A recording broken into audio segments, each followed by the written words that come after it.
Okie dokie, welcome to the next Blender tutorial. So today we're going to be doing a foam background with some circles, just experimenting with lighting and texture.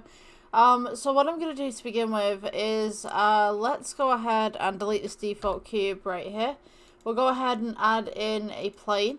Also, if you haven't already, change out EV to cycles in the render engine just here at the side. So we're going to take this little plane right here. Let's go S for scale, scale this up, and we can also go ahead and elongate this just ever so slightly. We're going to go to the shading tab right here. Let's go with new. Let's just move this over to the side, and we will add in a texture, which will be the checkered texture. You want to go to color to base color. Now, depending on what you want on here, color wise is totally up to you. So you could do absolutely anything. You've also got scale here as well, and I'll teach you how to kind of put this a little bit more straighter. Alternatively, you could use the brick texture. That's another alternative. So if we take this one out and we use the brick texture, you have something like this. Just go ahead and move that offset back, and then you just want to go ahead with the brick width and just kind of pull that down a little bit. To be honest with you, I think this looks a little bit better, so I'm just going to go ahead and get rid of this checkered texture right here. We can leave that for another time. So make sure that your essential tunnel base is as long as you would like it. So I'm just going to go S for scale and just elongate this just ever so slightly more. And then I'm going to go ahead and do the brick width again. Just kind of bring this inwards just ever so slightly to about there. So you can go ahead and edit the mortar size as well, depending on what you would like for this piece. So I usually go with 0.01 for the mortar. The brick width, you can go ahead and put that down a little bit. So maybe we could go 0.05 for that one. And for the mortar itself, I mean, yeah, we kind of just adjusted that one, but it's fine. Right, okay. So what I'm going to do, let's go to add and go to bump texture. We're going to place this one here. So we have the brick texture at the top right here. Leave that alone, leave it where it is. You can go ahead and add some colours on here if you want to, totally up to you. We're going to go and take that, let's go with Shift D, bring this down, and you want to go for the second brick texture into the height of the bump, and then the bump into either the IOR or the roughness. Or you can do metallic, depending on what you would like. Go ahead and increase the distance. Go ahead and increase the filter as well to your heart's desire. And you'll notice that this kind of gets a little bit bumpy here. If you can see that just there. I'm just going to go ahead and edit that a little bit more. Alright, so usually I would go with some gold tones for something like this. Just for a nice little background. So you want some nice yellows. Some peaches, maybe some reds if you want a kind of fiery gold in there. And then we're going to go ahead and turn up that metallic. Just as such, just slightly, not too much. Just going to go ahead and amend that just slightly. Just get that nice yellowy gold. Now if you want the exact same tone as I do, just type in the hex at the bottom right here. So the next thing that I'm going to do is I'm going to take this long corridor that we've made right here and duplicate it a bunch of times essentially. So let's go with Shift D, we'll make the roof right here. Doesn't matter if it's straight at the moment. Let's go with Shift D again. I'm going to make another one. Let's go for R for rotate at 90 degrees. We'll go with G at the side just to move this to the side, and then G up as well, so we've got this nice little equidistant cube. Let's go Shift D again, move this to the side, and then we'll go with the top right here. Let's go G and bring this down to about here. Alright, so at this point I'm going to go ahead and move my camera into the space of my shape so we can see what's going on. So let's go ahead and go to view, align camera to view. Now at this point you can go ahead and add in via pixel how big your screen is or how big your phone is or whatever like that. So basically if you wanted a computer screen, go ahead and research your computer screen via pixels of how big it is, and then go ahead and put that ascending data into the resolution under format. So I'm going to be making a phone background for my one. So 3088, and then I should have 1440 as such. Alright, so once you've got something like this, if you've got areas at the top, bottom, sides or anything, just go ahead and move this inwards into the piece. You kind of want this a little bit offset just to work with it. So at the moment, this is what it looks like. It's kind of like this really funky corridor going on. I kind of like this stuff. Now you'll notice that the box at the end right here is because the camera can't see that far. So if you go ahead and click on the camera itself, go to the data settings or the data settings, and go ahead and go to lens. You should have clip start and clip end at the bottom. So go to the clip end and then just go ahead and mosey that number up a little bit more. Now if it doesn't reach all the way to the end, what I would suggest, because you've done all the kind of programming on this part right here, let's go ahead and split this atom. I would go ahead and suggest take all of this, Shift D, everything that you've made, and then re-establish it on the back there. To be honest with you, you're probably not going to see the end anyway, so it should be fine. So you should have something like this. As for lighting, depends on where you want to put it. Totally up to you.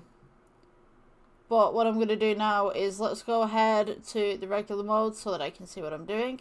I'm going to go with a couple of UV spheres. So let's go with Add Mesh, UV Sphere, right click Shade Smooth. We'll go with G, bring this up. Now at this point we're probably going to want to place a box over the camera as well, because we will get a reflection within this. So if we take this, just going to scale this up just a little bit more. Let's go with materials, new, and you want to change this from Principal BSDF to metallic. We'll change this to a nice silver. Pull down that roughness.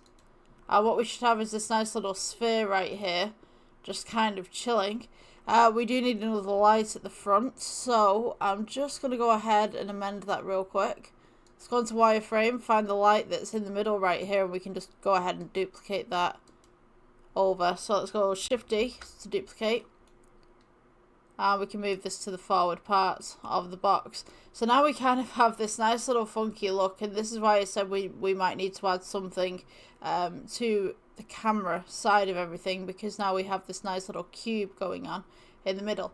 So let's go just regular render for the moment. And I'm going to take the boxes at the back right here and go with Shift D, move this forward to the back side of this as such.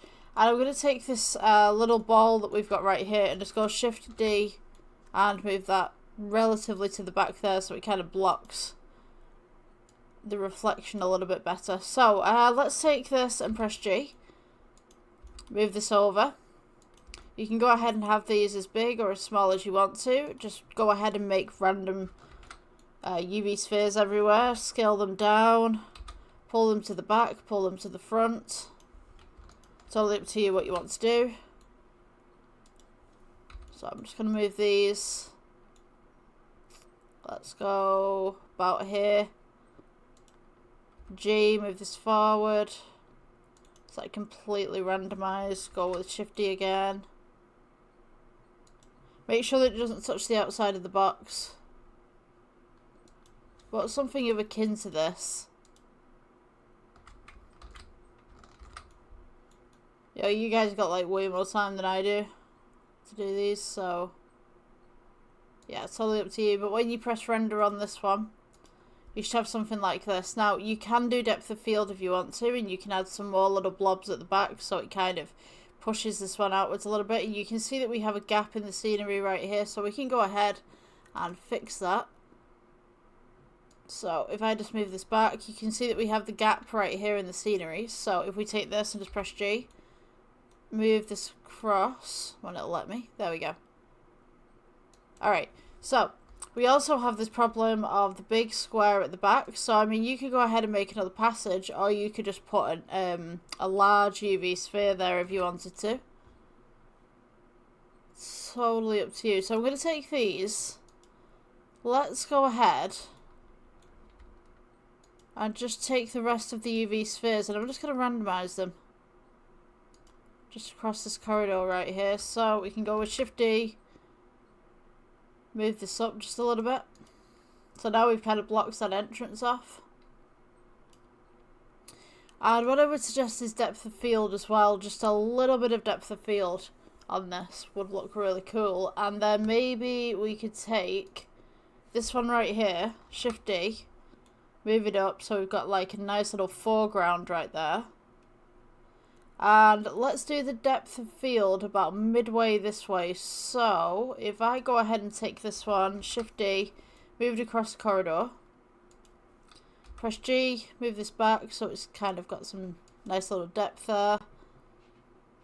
And you can either do this via a point or you can choose an object. So let's choose the camera. Go to your data section. Under depth of field, check the box. Use the little dropper at the side next to objects and just go ahead and choose, oops, wrong one. Go ahead and choose an object on there. My computer kind of just glitched then when I moved my mouse, so I clicked the wrong one. Hold on. Right, okay, let's choose this sphere right here.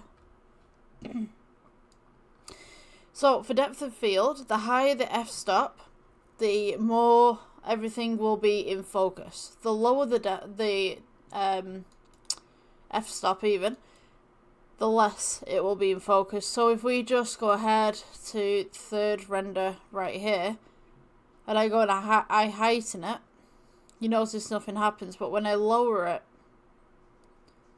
this all starts to blur right here. So it's a nice little effects that you can do. Makes it look a little bit more realistic.